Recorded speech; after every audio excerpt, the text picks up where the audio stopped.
नमस्कार, मैं एनटीआर आप लोग का अपनी यूट्यूब चैनल एनटीआर मैथ्स पे स्वागत करता हूं। अभी हम लोग पढ़ने वाले हैं ट्रिगोनोमेट्री यानी कि त्रिकोणमिति। कॉपी कलम निकाल लीजिए और हेडलाइन लगा लीजिए त्रिकोणमिति यानी कि ट्रिगोनोमेट्री।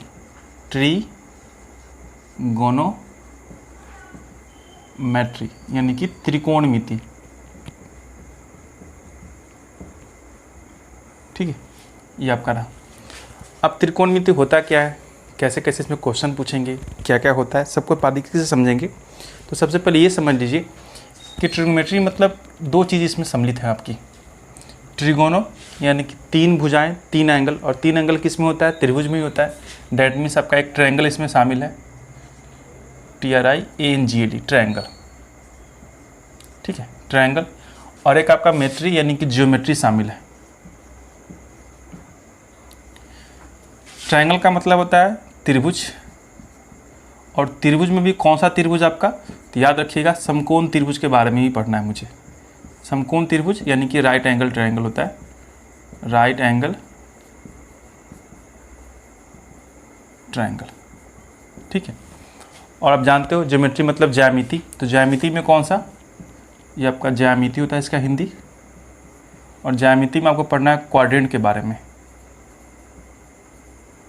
क्वाड्रेंट हिंदी में इसको बोलते हैं चतुर्थांश। ठीक है, इतनी बात समझ गए। ट्रिगोनोमेट्री मतलब ट्रायंगल एंड ज्योमेट्री का कॉम्बिनेशन है आपका ट्रिगोनोमेट्री। ट्रायंगल में कौन सा पार्ट पढ़ना है, समकोण त्रिभुज के बारे में यानी राइट एंगल ट्रायंगल के बारे में।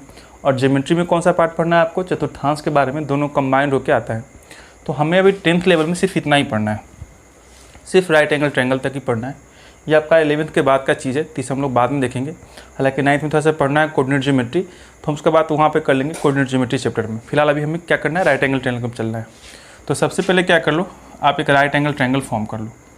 ठीक है, मान लीजिए कि ABC एक राइट एंगल ट्रायंगल है, जहाँ पे 90 डिग्री एंगल कहाँ पे बनेगा, एंगल B पे बन रहा है ना। अब देखिए 90 डिग्री एंगल के सामने वाला जो होता है वो आपका कर्ण कहलाता है। क्या कहलाता है, कर्ण यानी कि हाइपोटेनियस, हाइपोटेनियस कहलाता है।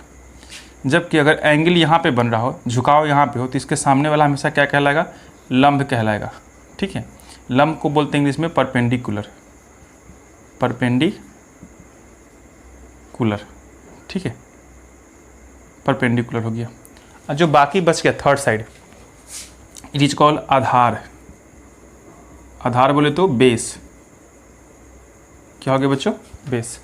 ठीक है, एक चीज़ और समझते हैं इसी चीज़ में कि मान लीजिए कहीं पे पिक्चर आपका ऐसा दे रखा है।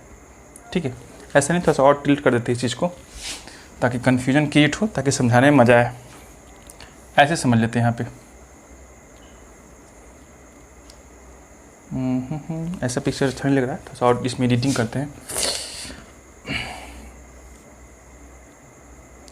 ये ठीक है, अब ठीक है। ठीक है, और 90 डिग्री कहाँ फॉर्म कर रहे हैं, यहाँ पे कर रहे हैं। और एंगल आपका ABC, और यहाँ पे एंगल मैंने बना दिया। अब आप बताओ कि यहाँ पे कर्ण कौन सा होगा इस पिक्चर में। इस पिक्चर में कौन कौन होगा, यानी कि हाइपोटेनस कौन होगा, परपेंडिकुलर कौन होगा, बेस कौन सा होगा, यानी हिंदी में कहें तो कर्ण, लंब और आधार कौन कौन सा होगा।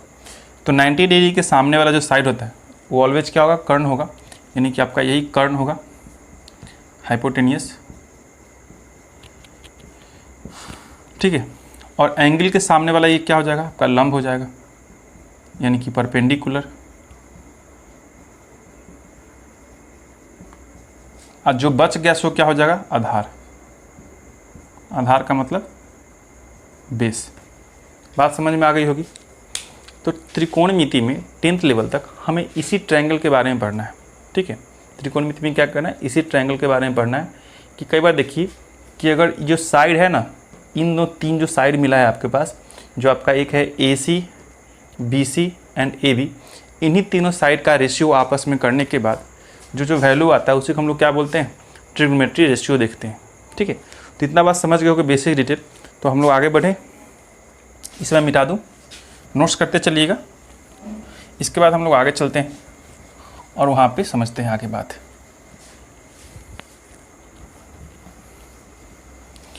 अब देखिए एक ट्रायंगल फॉर्म कीजिएगा अच्छा सा सुंदर सा।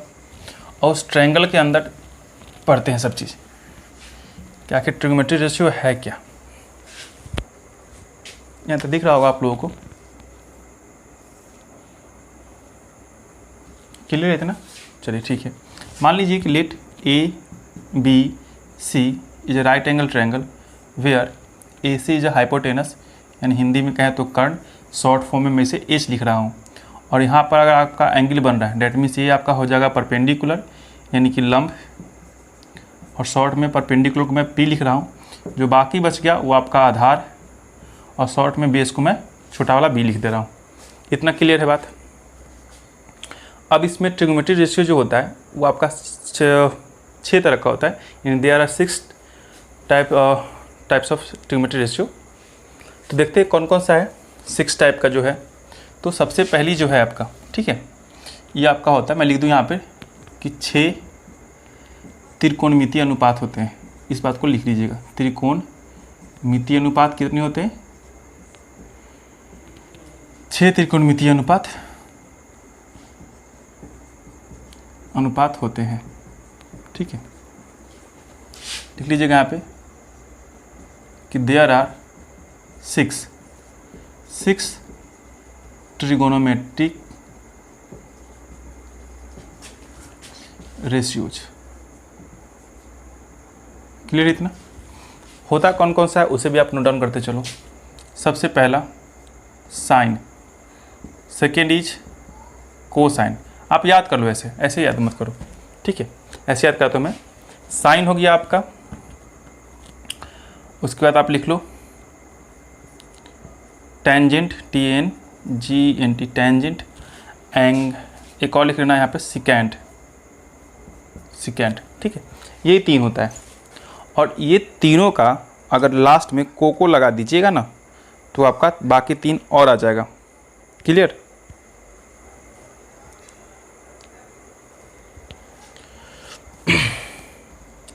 अब यहाँ पे देखते हैं कि अगर इसमें हमने को ऐड कर दिया तो को एंड साइन ऑल्सो, अगर इसमें को ऐड कर दिया को टेंजेंट ऑल्सो, इसमें आपने को ऐड कर दिया तो को एंड सिकेंट ऑल्सो, ठीक है। यही आपका जया, को जया, स्पर्श जया। तो लिखते हैं यहाँ पे साइन को क्या कहा जाता है?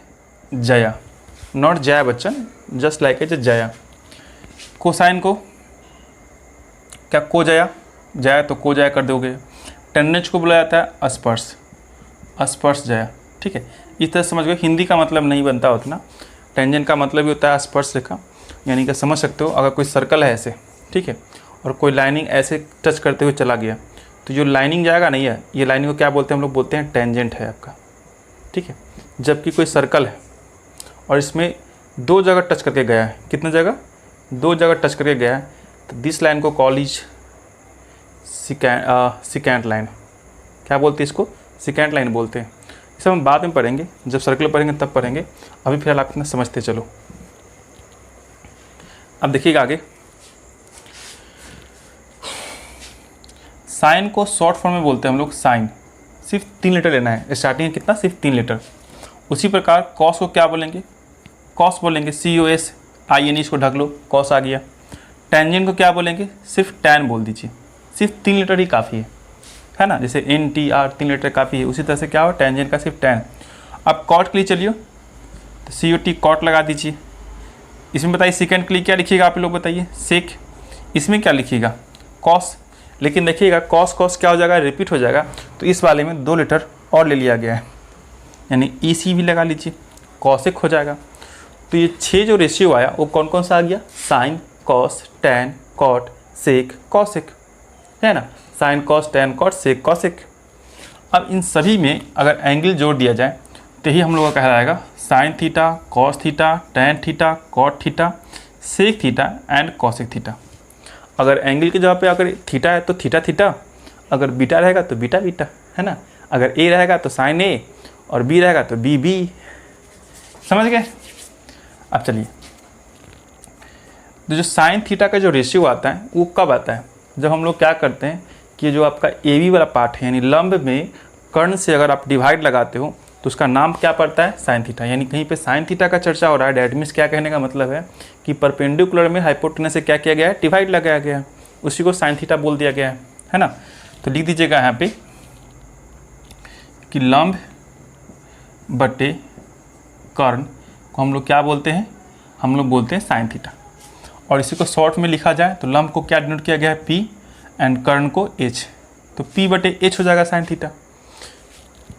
कॉस के लिए बताइएगा, तो कॉस को क्या किया गया है, आधार में अगर आपने कर्ण से डिवाइड लगा दिया तो क्या बोलेंगे कॉस। आधार को क्या बोलते हैं, B, तो B बटा H हो जाएगा शॉर्ट फॉर्म में, है कि नहीं। tan के लिए क्या बोलेंगे कि लंब में अगर आपने आधार से भाग लगा दिया तो लंब का क्या होगा P, एंड आधार का क्या होगा B, लंब के लिए P, आधार के लिए बेस।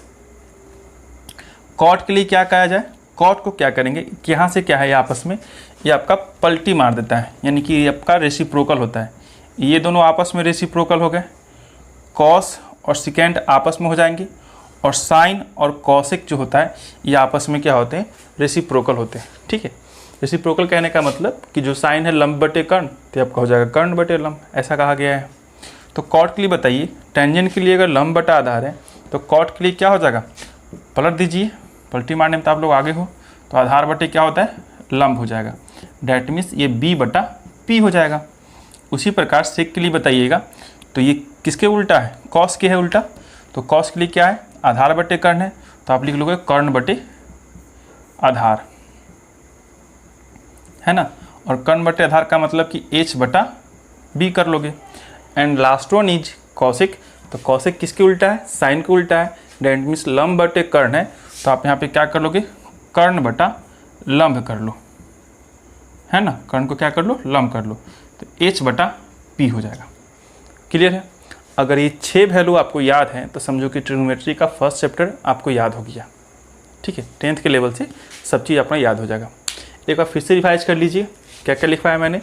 कुछ सबसे पहला क्वेश्चन तो यही पूछ देता है कि त्रिकोणमितीय अनुपात होते कितने, तो त्रिकोणमितीय अनुपात कितने होते हैं, कुल मिला के 6 हो गया आपका, याद रखिएगा। दूसरा क्वेश्चन कि त्रिकोणमितीय अनुपात 6 होते हैं तो कौन कौन सा होता है, तो sine cos tan cot sec cosec. ठीक है, sine cos tan cot sec cosec. अब ये पूछेगा कि साइन का पूरा नाम क्या है, तो SIN साइन, कॉस का कोसाइन, टैन का मतलब क्या होता है, टेंजेंट, कॉट का मतलब क्या होता है, को टेंजेंट, सेक का मतलब क्या होता है, सिकेंट, कॉसेक का मतलब क्या होता है, को सिकेंट। बस सब में को लगा हुआ है, कोका कोला, है ना, सुनो ना तू मेरी कोका कोला। तो वही है, साइन अगर याद है तो कोसाइन, टेंजेंट याद है तो को टेंजेंट, सेकेंट याद है तो को सिकेंट। और लास्ट का क्या करो, आप इतना अल्फ़ाबेट को हटा दो, बस लास्ट में 3 बचे। बस ये कॉसेक वाला में क्या होता है, 5 डिजिट बच जाता है, क्योंकि ऐसा करने से क्या होता है, रिपीट होता है ना, इसलिए हमने क्या किया, 2 को एक्स्ट्रा ले रखा है। ठीक है, अब बात आती है इसको याद कैसे करें। तो साइन के लिए याद रखिए, सबसे पहले P में S से डिवाइड लाइएगा साइन, B में S से लगा दीजिएगा, क्या हो जाएगा आपका कोसाइन, यानी कि कोसाइन नहीं सॉरी मतलब कि कॉस ही बोलना आपको, साइन कॉस। ठीक है, और यहाँ पे H को और H को गायब कर दीजिएगा, क्या बचेगा, P बटे B बचेगा। और P बटे B बचने का मतलब कि टेंजेंट। अगर ये तीनों याद है, P बटा H, B बटा H, P बटा B, P बटा H, B बटा H, P बटा B, P बटा H करना है, B बटा H करना है, और दोनों से H को गायब करके P बटा B कर देना है। अगर ये तीनों याद है तो उसके बाद पलटी मार दीजिए, तीनों याद हो जाएगा। एक आध 2 बार लिखिएगा, याद हो जाएगा। याद होने के बाद कोई दिक्कत नहीं। ऐसे भी जब न्यूमेरिकल करोगे, इसका बनाओगे जब क्वेश्चंस, तो आप एक शीट को बगल में तैयार करके रखना। एक आध 2 बार ट्राई करोगे, 5-6 क्वेश्चन करने के बाद आपको ऐसे भी याद हो जाएगा। क्लियर है। मिटा दूँ मैं इसे, एक छोटा सा क्वेश्चन करवाते हैं इसी पे। अच्छा, कुछ क्वेश्चन और बचे हुए हैं, उसे भी लिख लीजिएगा, यहीं पे जगह बचा हुआ है थोड़ा सा। ठीक है, अब देखिए, आपने देखा कि साइन और कॉसेक आपस में क्या होते हैं, उल्टा होता है। तो अगर आपसे ये पूछ दे कि मल्टीप्लीकेशन ऑफ, देखिए हेडलाइन लगा दीजिएगा यहाँ पे कि सम इन्वर्स मत कीजिए, रेसिप्रोकल करते हैं, सम रेसिप्रोकल ट्रिगोनोमेट्री रेशियो, सम रेसिप्रोकल ट्रिगोनोमेट्री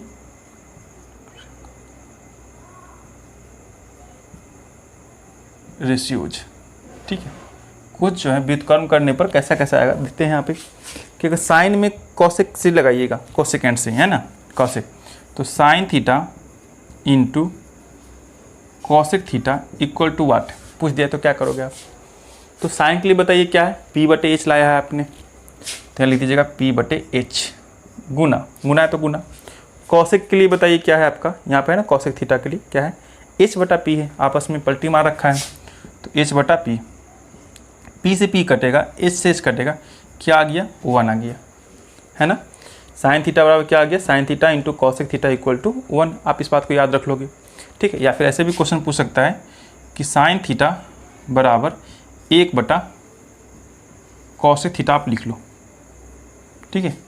साइन थीटा बराबर क्या हो गया, 1 बटे कॉसेक थीटा, क्योंकि देखो अगर 1 आया है तो साइन को अगर नीचे करते हो तो कॉसेक थीटा बराबर 1 बटा साइन आएगा, अगर कॉसेक को नीचे ले जाओगे इक्वेशन के रूल से तो क्या आ जाएगा, साइन थीटा बराबर 1 बटा कॉसेक थीटा। इसी प्रकार बताइए कि कॉस को सेकेंड के साथ, यानी कॉस को सेक के साथ करेंगे तो क्या होगा, कॉस थीटा इंटू में सेक थीटा इक्वल टू क्या हो जाएगा आपका, कॉस के लिए बताइए क्या है यहाँ पे, कॉस के लिए, कॉस थीटा के लिए बी बटा एच है, बी बटा एच अगुने, सेक के लिए बताइए क्या है आपका, एच बटे बी है, तो एच बटे बी, ये भी आपस में कट जाएगा, कितना आएगा, 1 आएगा। और इसका 1 आने का मतलब कि आप लिख सकते हो कि कॉस थीटा बराबर 1 बटा सेक थीटा, कॉस थीटा बराबर 1 बटे सेक थीटा। एक ठो और देख लेते हैं, जो ये वाला बचा आपका टैन और कोटैन का, यानी कि टेंजेंट और कोटेंजेंट, यानी टैन थीटा कॉट थीटा के लिए देखिए कि अगर आपने गुना किया कि टैन थीटा और गुने में कॉट थीटा बराबर क्या होगा, तो टैन थीटा के लिए क्या होता है, पी बटा बी, तो पी बटा बी अगुने, कॉट के लिए क्या होगा, बी बटा, कॉट के लिए क्या होगा, बी बटा पी, पी से पी खत्म, बी से बी खत्म, कितना आ गया, 1 आ गया। 1 आने का मतलब ये हो गया कि आप चाहो तो यहाँ पे टैन थीटा इक्वल टू 1 बटा में कॉट थीटा लिख सकते हो, है ना। टैन थीटा बराबर कॉट क्या होगा, नीचे चला जाएगा, तो टैन थीटा बराबर 1 बटे कॉट थीटा। इसको पलटी भी कर सकते हो, सोचोगे कि कॉट थीटा के लिए क्या लिखेंगे, तो बस कॉट को यहाँ कर देना, टैन को यहाँ कर देना, तो 6 फार्मूला आपका और तैयार हो जाएगा। सेक के लिए यहाँ कर देना, कॉस को यहाँ कर देना, वो और हो जाएगा, कॉसेक को यहाँ करना, साइन को यहाँ कर देना, तो 6 फार्मूला और आ जाएगा आपका। तो कुल मिला के देखा जाए तो 6 फार्मूला आपका ये हो गया, ठीक ना। उसके बाद 3 पर ये 3 बना और 3 आप और निकाल सकते हो, तो कुल मिलाकर कितना हो जाएगा, यहाँ पे 9 फार्मूला बन जाएगा। क्लियर है। अब कुछ फार्मूला और इम्पोर्टेंट देख लेते हैं, है ना। कहाँ पर देख ले, यहीं पे इसको देख लेते हैं मिटा के, ये तो समझ गए ही होंगे। देखिएगा यहाँ पे अगर मैं कहूँ कि टैन थीटा बराबर क्या होता है, टैन थीटा बराबर क्या होता है बताइए आप ही। टैन थीटा के लिए क्या है, पी बटे बी है, तो यहाँ पर लिख दोगे आप पी बटा में बी। अगर मैं कहूँ कि दोनों में क्या करो, एच से डिवाइड लगा दो, मैं लिख दूँ एक line, dividing numerator part and denominator part by H, H से भाग लगाने पर, तो पी बटा एच हो जाएगा, यहाँ पे क्या हो जाएगा, बी बटा एच हो जाएगा। अब आप बताओ कि पी बटा एच कहाँ दिख रहा है आपको, यहाँ पे है ना पी बटा एच, तो पी बटा एच किसके लिए, साइन के लिए है। डेट मीन्स आप कह सकते हो कि आपका साइन थीटा डिवाइड बी बटा एच किसके लिए, तो बी बटा एच जस्ट आपको यहीं पे दिख रहा होगा, ठीक, किसके लिए, कॉस के लिए, तो यहाँ पे आप कर दोगे कॉस थीटा, ठीक है। तो ओवरऑल मैं कहूँ कि टैन थीटा बराबर क्या आ गया बच्चों, साइन थीटा बटा में कॉस थीटा, ये आपका फॉर्मूला आ गया। एक तो आप ये याद रख लो और जस्ट इसी को पलट दोगे, ठीक है, जस्ट इसी को पलट दोगे। डेट मीन्स अगर मैं यहाँ लिखूँ कि कॉट थीटा बराबर क्या होता है, बी बटा पी होता है। कॉट थीटा के लिए क्या होता है, बी बटा पी, देखो कॉट के लिए बी बटा पी, दोनों में मैं फिर से क्या करूँ, डिवाइडिंग नम एंड डेनम, ठीक है, बाई एच, एच से डिवाइड लगाने पर, दिख रहा है तक ना, एच से डिवाइड लगाने पर देखो क्या होगा, यहाँ पे बी बटा एच एंड पी बटा एच। बी बटा एच के लिए बताइए क्या लिखोगे आप, बी बटा एच के लिए कॉस, तो यहाँ पे कॉस कर दीजिएगा, चिपका दीजिए कॉस, और पी बटा एच के लिए, पी बटा एच यहाँ पे आपका साइन, यहाँ लिख दीजिएगा साइन, और ये किसके लिए लिखे हो, कॉट के लिए। डेट मीन्स आप लिख सकते हो यहाँ पे कॉट थीटा बराबर कॉस बटे में साइन। ठीक है, ये फॉर्मूला आपका फर्स्ट चैप्टर के लिए कंप्लीट हुआ। ठीक, एक बार स्क्रीनशॉट ले लीजिएगा इसका। क्लियर इतना? तो इसमें जितने भी फॉर्मूले थे हमने सबको टेकल कर लिया है। अब रहा बात चैप्टर का, तो इस चैप्टर जो स्टार्ट करेंगे हम लोग नेक्स्ट वीडियो में करेंगे।